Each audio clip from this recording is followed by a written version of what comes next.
When he sent me the photo of his body, I couldn't resist and asked, "What do you like?" He replied directly, "I like everything." I became more curious. "Send me a photo of your face," I asked. He hesitated, but was sincere. "I can't, I'm married." Right after that, he sent, "Send me yours." I replied in the same tone, "I can't either. I'm married. Only in person." So I asked, "Are you free now?" He said, "Yes." "Meet me in the square near the central hospital," he added. "Okay, I'll be there in 10 minutes. But first, what do you look like?" He described his features. I described mine too, and told him what car I would be in. "I'm on my way," I said. Before continuing, I'll start from the beginning. I am Dr. Zachary Wells, 39 years old, married for 19 years. I love my wife, but something was missing. Sometimes patients would come in, and I would start imagining things. So, one night, I downloaded a dating app and created a very discreet profile. No photo, nothing. Right away, I received a photo via message. Right off the bat, a photo of his body. Beautiful, hairy, tattooed. He must have been around 40 years old. Then it all started. We started chatting right there on the app. The messages went back and forth with a direct tone, but charged with tension. He was objective, straightforward, and that only increased my interest. I, who had always been restrained, found myself responding faster than I should have, as if it had awakened me from a long sleep. After a few exchanges, we decided to meet up. I thought long and hard about where to go. I wanted somewhere neutral, easy to get to, but also discreet.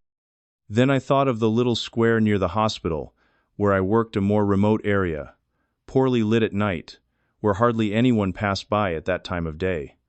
I thought it would be a good idea, safe, practical, quiet enough for us to recognize each other by sight. I got in my car and drove off. My heart was racing. I was anxious. I didn't know what could happen. My mind was spinning, full of images and possibilities. I parked in the square. His car wasn't there yet. The night was calm, the wind light, and for a moment I thought about giving up. But something inside me wouldn't let me. A short time later, I saw his headlights approaching. His car parked right in front of mine. He turned off the engine and came straight towards me. I unlocked the doors. He got in with a firm movement and held out his hand. I greeted him with a quick but direct handshake. We started talking. He was 42 years old, married, the father of a son. And then he said, "I'm a cop, James Walker." When he said that, something in me awakened even more. A strange, intense, uncontrollable desire. Without hesitation, he leaned in, looked into my eyes, and came to kiss me. But I put my hand firmly on his chest and said, "No, not here. Someone might see us." He paused for a second, then said in a lower voice, "Then let's go somewhere." "I have an apartment nearby," I said. "Do you want to go there?" "Let's go, but I can't stay long." "I don't have much time," he replied. I got in the car and drove off with my heart racing. My fingers trembled slightly on the steering wheel, and a strange anxiety took hold of me. It wasn't just nervousness, it was excitement mixed with doubt, curiosity, fear. I didn't know what could happen, but I wanted to find out. I arrived at the square and parked. It was almost empty, silent, as I expected. His car hadn't arrived yet. I stayed there, watching through the rearview mirror, trying to control my breathing. Every approaching headlight made me hold my breath, until, a few minutes later, I saw a car stop right in front of me. He turned off the engine, and without hesitation got out. He walked over to my side with steady steps. I unlocked the car. He opened the door and got in. He held out his hand to me, with a slight smile on his face. I shook it, trying to hide how out of my element I was. We started talking. He said he was 42, married, had a son, and then added, "Don't worry, I'm a cop." The moment I heard that, I felt my desire ignite even more. There was something about that restrained authority, that masculine presence, that affected me in a way that's hard to explain. "Cool. I'm a doctor," I replied, looking him in the eyes. He stared back at me, silent for a moment. Then he leaned in slowly, his face coming closer to mine. But before his lips touched mine, I placed my hand firmly on his chest and said softly, "No, not here. Someone might see us."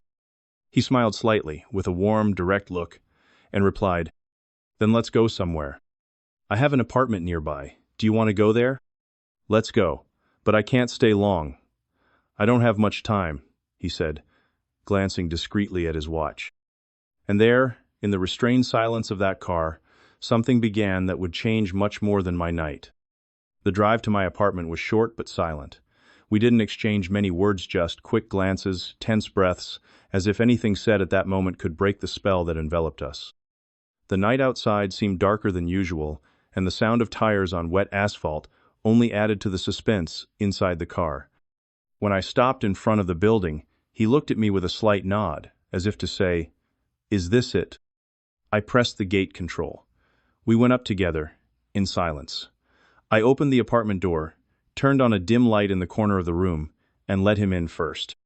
He took a few steps, looked around with a certain caution perhaps, a reflex from his profession. Everything about him was restrained, as if he were always ready to defend himself. And yet, there was something vulnerable about his presence there, in that intimate space of mine, which until then no one else had shared. I closed the door behind us.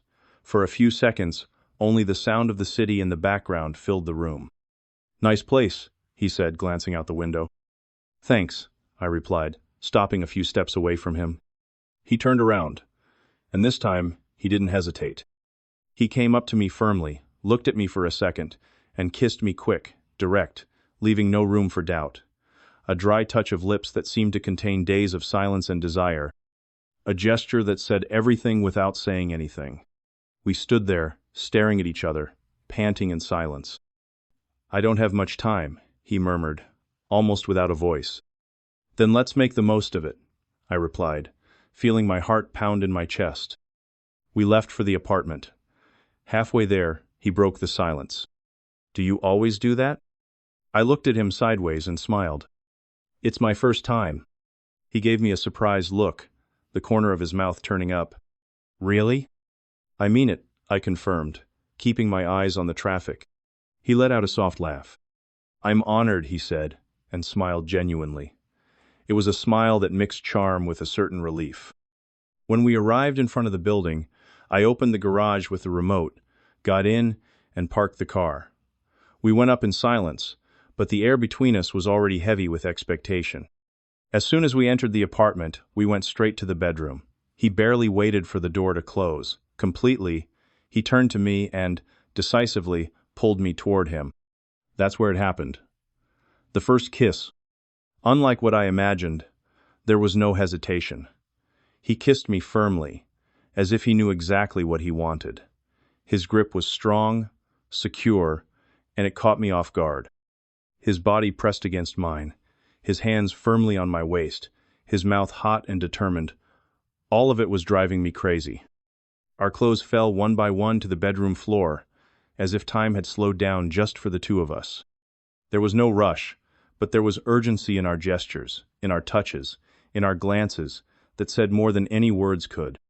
That day I was able to experience something that, until then, had only existed in my mind. A fantasy I had kept for years, hidden among random thoughts during long shifts and heavy silences, and I confess it was better than I had imagined. Much better. The warmth of his body, the smell of his skin, the firmness of his hands, the way he touched me without fear.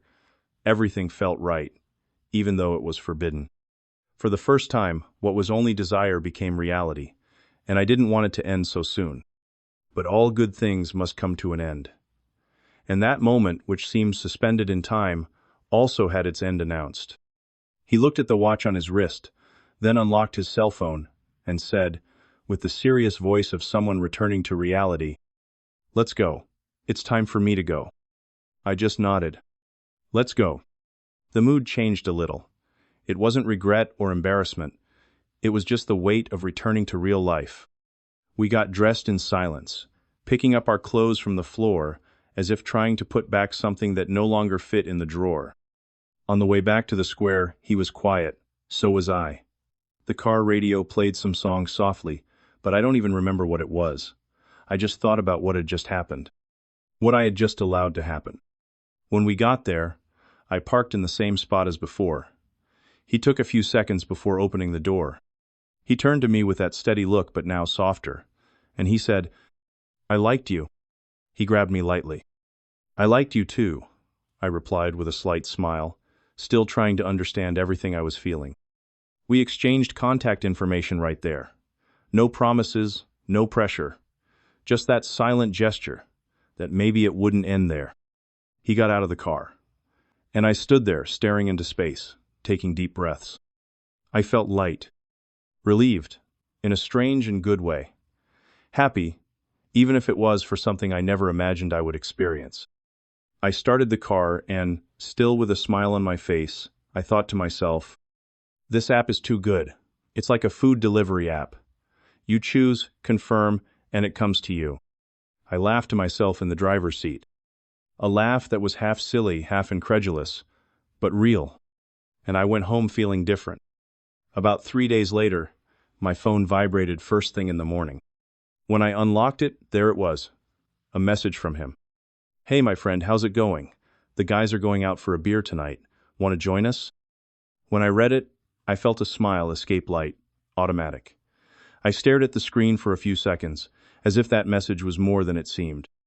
As if, hidden behind the casual tone, there was something just for us. I replied, "Hi, I'm fine, how are you? Sure, I'll come. Send me the address later." I put my phone away, trying to contain my excitement. Shortly after, my wife approached me, still wearing her bathrobe, with a cup of coffee in her hand. "Honey, I'm going out for drinks with some friends tonight, is that okay?" She smiled slightly, suspecting nothing. "Sure, honey. Take care, okay?" I nodded with a quick kiss and went to the bedroom. But inside, something felt different. It wasn't just about going out with some friends. It was about seeing him again. And I already knew that with him, nothing was just another night. Later, he sent another message. This time, with an address. But when I glanced at it, I realized it didn't look like the name of a bar. Nothing familiar, no well-known restaurant. It was just the address, straightforward, as if he knew exactly what he was doing. I opened the message, read it, but didn't reply. I just locked the screen and continued with my work, trying to stay focused. But my mind was already elsewhere. The day passed quickly. Before I knew it, it was already evening. I went home, took a long shower, put on some shorts, sneakers, and a comfortable t-shirt. Simple clothes, but chosen with care like someone who wants nothing, but wants everything. Before leaving, I went to my wife, gave her a soft kiss, and said, "I'm going, okay?" "Go with God, love," she replied, smiling. I got in the car and entered the address into the GPS. As the map appeared on the screen, doubt grew inside me. The route didn't lead to any area with bars, restaurants, or pubs. It was a different kind of neighborhood. More residential, more remote, and, to my surprise, it was definitely not a bar. It was an area with huge, imposing houses, all surrounded by high walls and well-kept gardens. Houses that didn't need to draw attention to be noticed, they just had to be there. When I arrived at the address he had sent me, I slowed down. It was one of those beautiful houses with an elegant facade, discreet lighting, and a presence that commanded respect. I parked the car in front, turned off the engine, and then he appeared. He walked out the door with that calm smile on his face, and he was still in uniform. And what a sight! The uniform accentuated his body in an absurd way. His broad shoulders, his straight posture, his confident gaze. It was as if everything about him was in command. And at the same time, inviting. I got out of the car and approached him. My heart was beating faster, but I tried to maintain my composure. "Welcome to my home. Come in," he said, with that tone that mixed confidence with kindness. I was surprised. "Where's your family?" I asked, without really thinking. He smiled slightly, as if he had been expecting the question. "They're traveling. They won't be back until next week." I nodded slowly, absorbing that information and the implicit invitation that came with it. We went inside. I went in.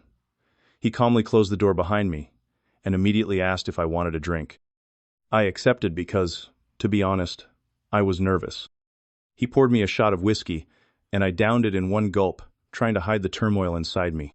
He watched the scene, smiled slightly, and asked, "Are you okay?" "Yeah, just a little nervous," I replied with a half smile. He approached me slowly, put his hand on my shoulder, and said softly with a calm look, "Relax. It's okay." And then he kissed me. This time, unlike the last time, there was no doubt. The kiss was hot, deep, and it didn't take long for me to let myself go. In a few seconds, my body was already surrendered, and the rest came like a fire that only needed a spark. That day, we made love in a different way. More intense, more real. There was more desire, more surrender, as if our bodies already recognized each other, as if there were no more awkwardness, no more barriers. At one point, he looked me in the eyes and said he wanted to try something new. But I took a deep breath, touched his chest, and said, "No, not today. Let me get used to the idea." He just nodded with a calm smile. "Okay." And he respected that. No pressure, no insinuations. We just lay there, drinking, smiling between kisses, exchanging confidences and light touches, as if time had its own rhythm there. It was getting late when I got up, said goodbye, and left. But unlike the previous time, this time the guilt came with me in the car. On the way back, I felt strange. It was as if, for the first time, I realized that things were getting out of control. I arrived home silently, went straight to the shower, a long, hot shower, trying to wash away what wouldn't come off my skin. I lay down and slept, or tried to. 2 days passed. James and I continued exchanging messages whenever work allowed. Nothing compromising, just loose, provocative jokes, a disguised complicity. Until, in one of the messages, he wrote, "I talked to my wife. I said I wanted to have a barbecue one of these days. Invite a couple of friends." I smiled as I read it, already imagining where this was going. I replied, "And who's that couple?" He sent a smiley emoji and wrote, "You and your wife. What do you think?" I chuckled and replied, "We can arrange it, yes." 3 more days passed, and I couldn't take it anymore. I grabbed my phone and sent, "Can I call you?" He replied almost immediately, "Just a moment, I'll call you right back." A few minutes later, my phone vibrated. I answered. His voice was light, smiling, full of contained mischief. "Hey, handsome. How are you? Did you miss me?" I smiled too, feeling a little embarrassed, a little exposed.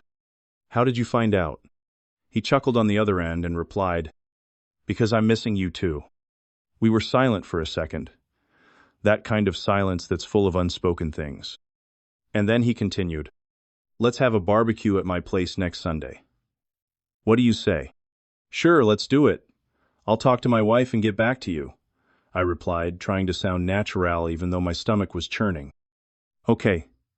Kisses," he said, his voice lower. "Kisses, you rascal," I said, laughing, and hung up. Now I'm here, nervous. I don't know how this barbecue is going to go. What could happen? How we'll look at each other. If we'll be able to hide it. But I really hope everything goes well. I'll be back to tell you all about it. Don't forget to subscribe to the channel and leave a like, and the uncut version will be out soon. Kisses. And see you soon.